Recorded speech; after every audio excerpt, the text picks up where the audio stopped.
Hello বন্ধুরা, তোমরা কি জানো একটা দেশের জন্মের পেছনে কত রক্ত, কান্না আর ইতিহাস লুকিয়ে থাকতে পারে? আজ আমরা জানবো পাকিস্তান কিভাবে তৈরি হলো, কেন ভারত ভাগ হলো, কারা এর পেছনে ছিল আর কি হয়েছিল 1947 সালে। এই সকল প্রশ্নের উত্তর আমরা এই ভিডিওতে জানবো। বন্ধুরা, ভিডিওটি স্কিপ না করে লাস্ট অবধি দেখতে থাকুন আর শেয়ার করে অন্যদেরকেও দেখার সুযোগ করে দেন। চলুন দেরি না করে ভিডিওটা শুরু করা যাক।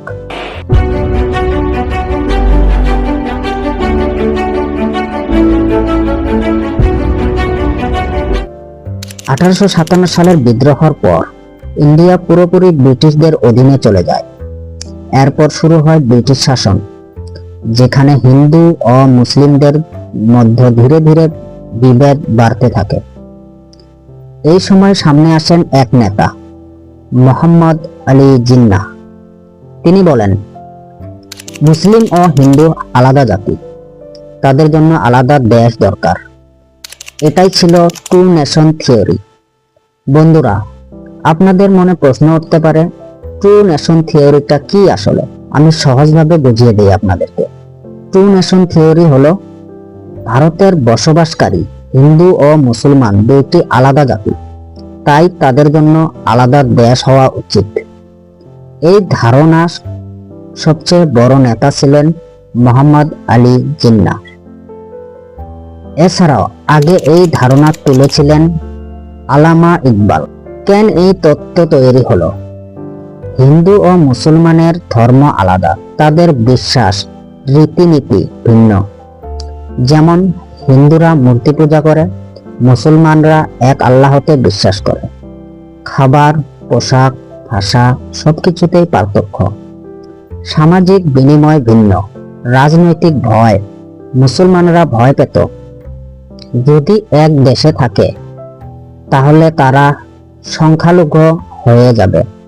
ব্রিটিশদের ডিভাইড অ্যান্ড রুল, ব্রিটিশরা ইচ্ছা করে হিন্দু মুসলিম বিভেদ বাড়ায় যাতে তারা সহজে শাসন করতে পারে। 1930 সালে আল্লামা ইকবাল একটি আলাদা মুসলিম রাষ্ট্রের কথা বলেন। পরে মোহাম্মদ আলী জিন্নাহ এটাকে শক্তভাবে তুলে ধরেন। 1940 সালে লাহোর রেজুলেশন, এখানে বলা হয় মুসলিমদের জন্য আলাদা দেশ তৈরি করতে হবে। এখান থেকে পাকিস্তানের ধারণা শক্ত হয়। ফলাফল কি হলো? শেষ পর্যন্ত পার্টিশন অফ ইন্ডিয়া, ভারত দুই ভাগে ভাগ হয়ে যায়, ইন্ডিয়া পাকিস্তান। অনেকে বলেছিল হিন্দু ও মুসলমান একসাথে থাকতে পারত, কিন্তু বিভাজনের জন্য অনেক মানুষ মারা যায়। টু নেশন থিওরি বলছে হিন্দু আর মুসলমান এক জাতি না, ধর্ম আলাদা, সংস্কৃতি আলাদা, তাই দেশও আলাদা লাগবে। এই ধারণা থেকেই তৈরি হয় পাকিস্তান। মুসলিমদের রাজনৈতিক সংগঠন অল ইন্ডিয়া মুসলিম লীগ। এই সংগঠন পাকিস্তানের দাবিতে আন্দোলন শুরু করে। অন্যদিকে ইন্ডিয়ান ন্যাশনাল কংগ্রেস একটি ঐক্যবদ্ধ ভারতের পক্ষে ছিল। অবশেষে আসে 1947 সাল, প্রেডিকশন অফ ইন্ডিয়া ঘোষণা করা হয়। প্রেডিকশন অফ ইন্ডিয়া মানে হলো ব্রিটিশ ভারতকে দুইটি আলাদা দেশে ভাগ করা, ইন্ডিয়া আর পাকিস্তান। মুসলিমরা আলাদা দেশ চায়, নেতৃত্ব দেন মোহাম্মদ আলী জিন্নাহ। হিন্দু মুসলিম সংঘর্ষ, দাঙ্গা, মারামারি, অবিশ্বাস বাড়তে থাকে। একসাথে থাকা কঠিন হয়ে পড়ে। ব্রিটিশদের সিদ্ধান্ত, ব্রিটিশরা দ্রুত ভারত ছাড়তে চেয়েছিল, তাই সহজ সমাধান ভাগ করে দেওয়া। কারা জড়িত ছিল? মোহাম্মদ আলী জিন্নাহ মুসলিম লীগের, জওয়াহরলাল নেহেরু কংগ্রেস, মহাত্মা গান্ধী অহিংস নেতা। কিভাবে বিভাজন হলো? একটি কমিশন তৈরি করা হয়। নেতৃত্ব দেন সিরিয়াল র্যাডক্লিফ। তিনি ম্যাপ কেটে দেন, যাকে বলা হয় র্যাডক্লিফ লাইন। গুরুত্বপূর্ণ তারিখ 14 আগস্ট 1947 পাকিস্তান স্বাধীন হয়। এরপর 15 আগস্ট 1947 ভারত স্বাধীন হয়। আসুন আমরা জেনে নিই কি ঘটেছিল বিভাজনের সময়। এটি ছিল ইতিহাসের সবচেয়ে ভয়ঙ্কর ঘটনা। প্রায় 10 থেকে 15 লাখ মানুষ মারা যায়। প্রায় 1 থেকে 1.5 কোটির বেশি মানুষ দেশ বদলায়। দাঙ্গা, লুটপাট, আগুন, মানুষের অবস্থা, মানুষ হঠাৎ করে নিজের ঘর ছেড়ে চলে যায়, ট্রেনে পায়ে হেঁটে দেশ বদলায়, পরিবার হারায়। পাকিস্তান তখন 2 ভাগে ছিল, পশ্চিম পাকিস্তান আজকের পাকিস্তান, আর হলো পূর্ব পাকিস্তান আজকের বাংলাদেশ। যেটাকে আমরা বাংলাদেশ বলি ওটা ছিল পূর্ব পাকিস্তান, আর যেটাকে আমরা আজকের পাকিস্তান বলি সেটা ছিল পশ্চিম পাকিস্তান। বিভাজনের ফলাফল মুসলিমরা আলাদা দেশ পায়। এটা মুসলিমদের জন্য ভালো দিক ছিল, মুসলিমরা আলাদা দেশ পায়। লাখ লাখ মানুষের মৃত্যু, এটা ছিল খারাপ দিক, লাখ লাখ মানুষের মৃত্যু হয়। ভারত পাকিস্তান শত্রুতা শুরু হয় কাশ্মীরের সমস্যা নিয়ে। এরপর 1947 সালে ভারত ভাগ হলো, কিন্তু কেন? কারণ হিন্দু আর মুসলমান একসাথে থাকতে পারছিল না, আর এর ফলাফল লক্ষ লক্ষ মানুষের মৃত্যু। 14 আগস্ট 1947 পাকিস্তান একটি স্বাধীন দেশ হয়। মোহাম্মদ আলী জিন্নাহ হন দেশের প্রথম নেতা।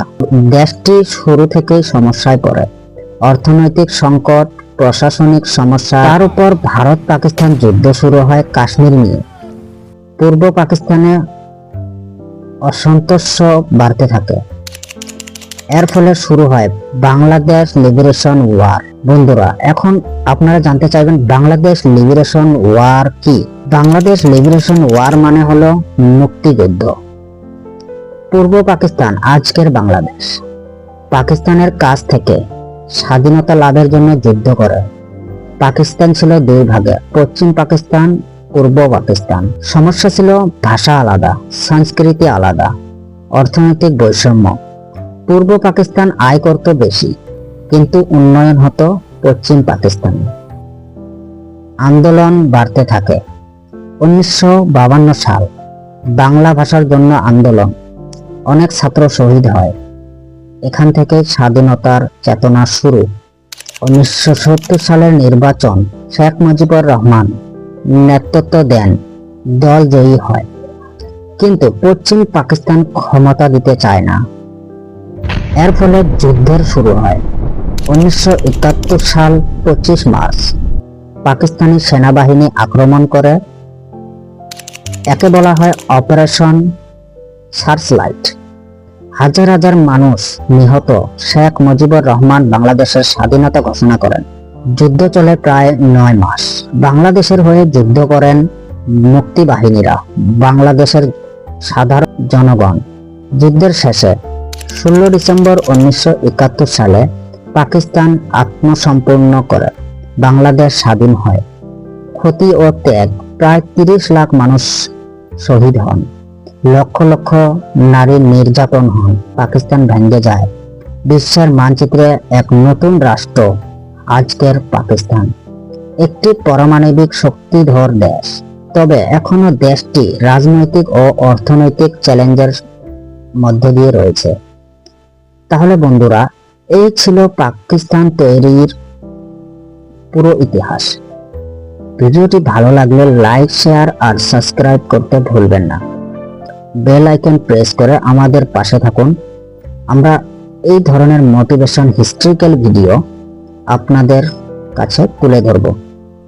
এরপর কি ভিডিও বানাবো আপনারা কমেন্ট করে জানিয়ে দিবেন।